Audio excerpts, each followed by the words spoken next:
Hi, hello, and welcome back. Today is all about creepy crawly cryptids. We thought we'd try starting a new, I don't know, what would you call it, series of episodes. What in the fuck is happening? Kemper's being Yeah, wild because we're talking about creepy crawly cryptids and he decided that he is one. Um, he is. What do you mean? He's the so, chupacabra of Indiana. dude, that's in my definition. So, I found like a brief intro to cryptids on the cryptids wiki.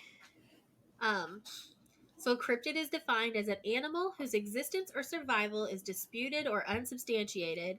And the most famous cryptids include Scotland's Loch Ness Monster, the Pacific Northwest Bigfoot, and the Chupacabra of Central and North America. He's currently trying to climb into my school bag. Might have to throw him out. He's been good the whole time until we clicked record, because of course he has. He's jealous of chaos and he wants you to know about it. Good goodness. Anyway, we both picked a cryptid for today. So these are going to be a series of shorter episodes, probably, because, cryptids aren't The short officially stories. sanctioned. Yeah, like, so they're like short little legends and stories of different places. So I picked one from Indiana, and yours is local to you as well, right? Yeah, pretty local. So I don't. You want me to go first? I, We I can didn't go talk about that. first. Usually we talk about that. Ah. Yeah, I can go first. Okay, so my cryptid is the boo hag. Boo hag is Ooh. actually, it's, so some places, not some places, but some of my sources say that, like, it revolves around the Gola culture, and Gola is they're the people that first occupied like the slave trade. Like they were the slave trade. So like there used to be slaves from all over the world, but the Gola culture strictly comes from the West African slave trade. And you can actually see a lot of the culture still in Charleston today. Like when you go down to the city market, a lot of people who have like sweetgrass stands or like West African kind of trinkets, they are actually from that Gullah culture that has still survived to the damn.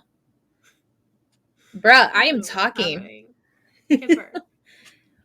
um, but so they this kind of resonates, not resonates, but it starts with them. So some sources say that like the boo hag um is a I guess like a spiritual being sort of thing from West Africa, where a hag, which was like known as a witch, would come and scare those who were sleeping, kind of thing. Thus, calling her the boo hag. But I actually have like a story behind it. She I said don't know boo. if this, yeah. um, I don't know exactly where this story comes from or anything like that, but I don't know if it's legitimate from Gullah culture, or if somebody just decided to like make up a story about the boo hag. But basically, what is it? The boo hag is a cross between a sleep paralysis demon and a vampire. Ugh, So dislike. have you ever seen that like picture of like a woman or somebody like laying there with like a demon like sitting on them? That's basically the boo hag. That's what it is, like a sleep paralysis demon. Um, No, so thank you. so it's a creature of the night. It's a skinless monster with red muscles, prominent blue veins, and red eyes that reflect light like a cat's. This is not what I was Sometimes, picturing. I was picturing like a Madam Mim looking motherfucker. That's honestly, not though, I the could see case. that. Um, so uh, they believed that it was something that had a spirit and a soul because that's what the Gullah culture, Gullah Geechee culture believes. Once you die, your soul ascends to heaven or hell, depending on the life you lived, and then your spirit stays behind to help guide your descendants as part of the ancestor worship that makes up hoodoo. If you stay but were evil in life, your spirit mutates into a boo hag, is what it is.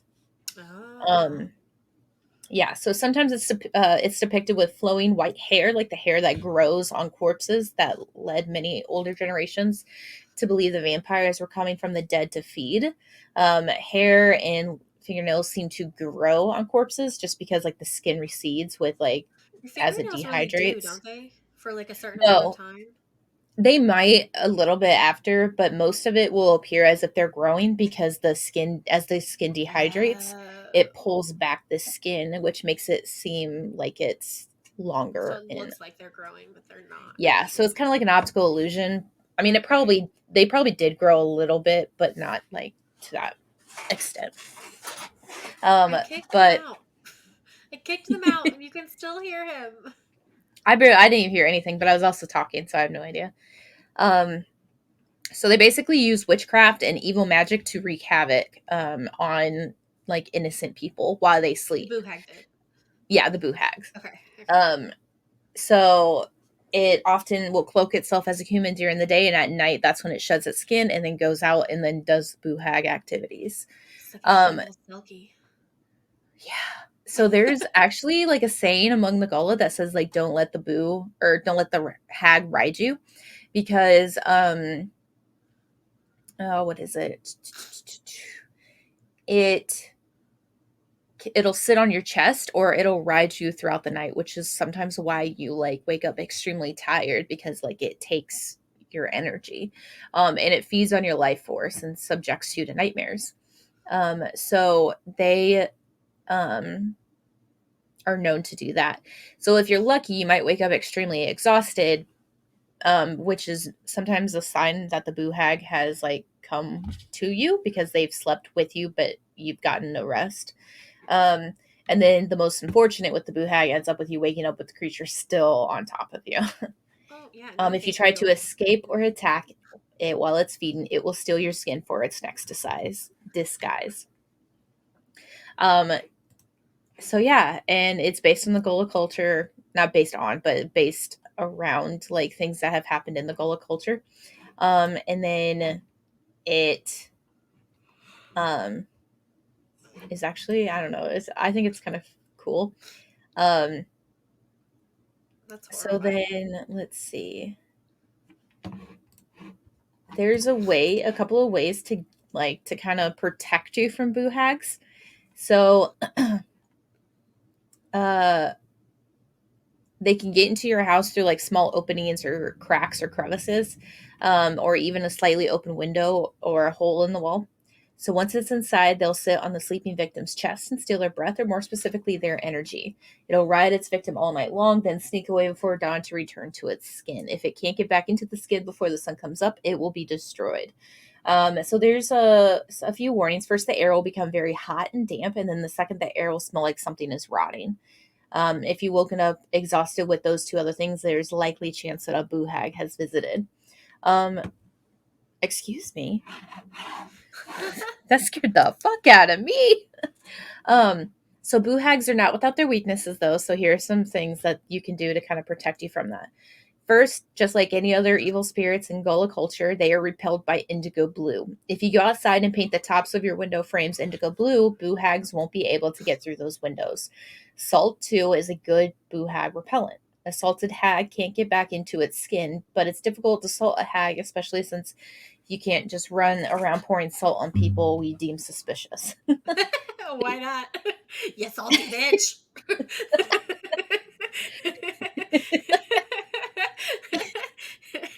That's so funny. I, for So the one, easy, would like to just run around being like, hey, salty bitch, and throwing salt on people. Oh, just guess you're it's not like a boo hag. it's like a what is it? It's like pixie dust. Like have like Yes. a little bag of salt with you. Yeah. Um, It'd be even better to have a grinder and just walk up to people like grinding salt on their head.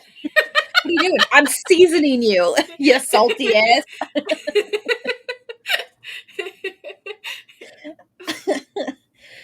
Anyways, the most easiest way to avoid a visit is to keep a straw broom or a brush with many bristles close by. If you lay this broom by your bed or in the room or above the bed, some like for whatever reason, the boo hag will actually turn its focus on this. They will end up counting every last strand of that broom throughout the night, which protects you from getting like the energy sucked from you because it's kind of like the OCD where it just has to be done or it will not like I will not move on from this. Now I'm What? just like, I'm gonna start sweeping at people with salty bitch. Here, let me clean it up. I don't know if they start counting the bristles, run away. It's better than throwing salt in their face, I guess. Yeah, that's true. Anything with holes in it, or like a lot of things like strainers or sieves, shives, shivs, not shivs. Sieves? Is it shivs? I think it's Like sieve. the little Like a cheesecloth strainer. colander? Oh, I don't know. I don't know. Anyways, some with a lot of holes or a lot of bristles. Keep that near you at night, and she'll end up like counting all, or they'll end up counting it all throughout the night. Because they have to count everything. Um, Sounds like autism. And okay, I know there's no like real base study behind this, but like you ever notice how there's a lot of kids who are like black that have autism? Mm-hmm. Like the population, and here's the thing, I don't know if that's So there have been a lot more diagnosed more recently because the culture is starting to accept it. Because I know a lot of the time the culture did not accept autism as being, not all cultures, but like different cultures didn't yeah, accept. which makes me wonder if it's a Some tall tale for those. changelings. I don't know. Anyways, so what is it? So yeah, go ahead and like leave all those things on there. Now the story, it's a long story, so I'm gonna condense it into one. But this is the Georgia witch story. And now here's the thing. I don't know if this is the story that was written by somebody in the Gullah culture from like years ago. Because a lot of times people would just write stories in like in the 30s and the 40s. Um like during that time to get what is it? Just to get stories out there or whatever. To get Um attention. I guess I don't know. And I don't know if it was like strictly only in like certain parts, like certain people, certain cultures kind of thing, like you know how everything was like segregated.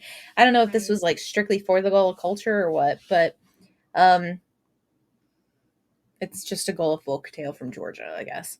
So basically, a guy who was a fine looking man that lived in a tiny community in Georgia um, was very well respected in town for being an honest, hardworking person.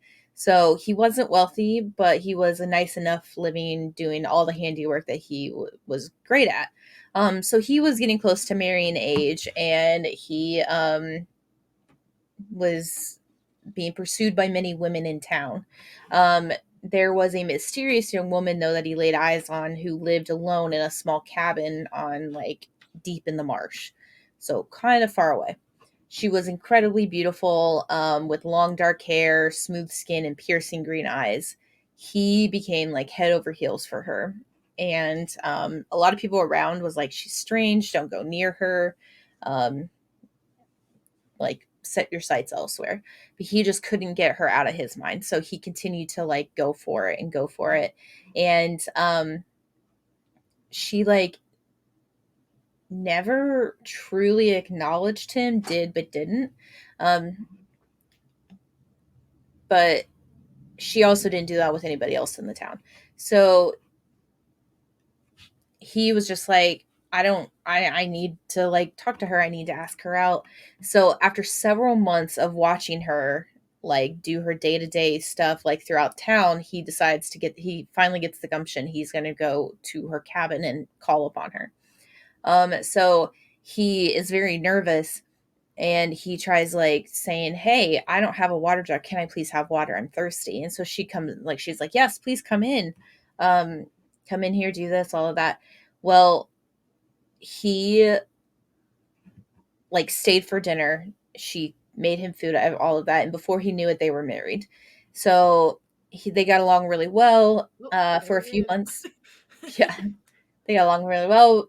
But after a few months, he began to notice something peculiar was going on with his new wife. So on certain nights when the clock struck midnight, he would sometimes like wake up to find that she wasn't there, nor could she be found anywhere in the house. So he began getting worried that maybe she was cheating, and then like try to confront her about it. But she would just laugh and reassure him that she was indeed in the house and that he just must be having nightmares and like isn't like. So he just kind of brushed it off, but then she began disappearing more often. And then he decided to confide in his best friends about this. And um, they were like, "I hate to say this, but it sounds to me like you've married yourself a boo hag." And he goes, "What's a boo hag?" And so then this friend goes on to explain, saying that it's a evil spirit that wakes up at night, sheds her skin like a snake, and flies outside and sucks the blood out of victims from near and far. A boo hag is an evil spirit that sits on your chest and steals your voice. A boo hag is an evil spirit that sits on your back and rides you all night like a horse until you drop dead. So Emmett was horrified, and he was like, "I'm not married to no boo hag. Like, what am I going to do about it?" So they said the only way to get rid of a boo hag is to make sure she can't get back into her skin. And so Emmett goes and takes salt and pepper and fills up her skin, because he goes over to the closet and finds it hanging there one night after she leaves. Oh no. So he sees her skin hanging there, and he like fills it up with salt and pepper. And then he got back into bed and pretended like nothing happened. um so then he what is it, he lays there, and all of a sudden the sun's coming up back, and she comes in and she speaks something to her skin and says, "I've been out and had my fun, but I'm back now. My work's all done, so let me in, skin, for the sun's about to crest. You knows I'm a boo hag and I need my rest." Then she steps into her skin and it fastened around her body, but she felt stinging and she felt itchy, and she was trying to get her skin off, but the more she struggled, the more it like suffocated to her. And because of the burn, and the itching got really bad really really fast, and she couldn't get her skin off, it was pressing against her, so it was essentially burning her alive. So then, with that, Emmett had jumped out of bed and yelled, "I got you now, you old boo hag witch. You fooled me and tricked me into marrying you, so now I'm going to kill you. Ain't nothing else can be done." And with that, he shoved the boo hag into a large barrel of tar he had cooking on the hearth, and that boo hag burned and melted, her screams filling the air for miles and miles. After the boo hag Oh. was dead, he, being the handyman that he was, knew exactly what to do with that hot barrel of tar. And as the sun rose that morning, he took that tar up to the roof of his house and poured himself a brand new roof.